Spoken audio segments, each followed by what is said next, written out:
Okay. Innovation. The engine of today's... Ursäkta, vi börjar om. Det var Ja. mitt fel här. Men kameran rullar så jag kommer bara klippa. Du kan Ja, börja här, okej. varsågod. Nu. Yeah. Okay. I mean, in daily life today, I think everyone appreciates that innovation is the engine of growth and economic wealth. At the same time, I think very many people observe that innovation also destroys jobs as much as it creates jobs.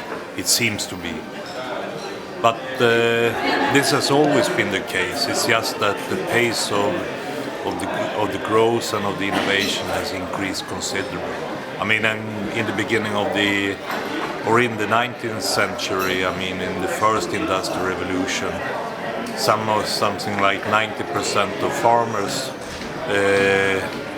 turned out today to become about 2% in Sweden, and the other farmers had to find jobs elsewhere. And those days, I mean, we were lucky. It was the beginning of industrial production and of mass production. And the new education the farmers needed was just to be able to read and do a bit maths, and then they were prepared for the new jobs. Today, when secretaries need to turn into software developers, education becomes much more important. We have to be able to educate much faster because job cycles are much shorter than the normal education cycles. In this development, professional learning, lifelong learning will play an increasingly important role. We also have to appreciate that there are sort of two kinds of job. I mean, in US, I mean, you talk about mom and pop jobs and you talk about value creation jobs.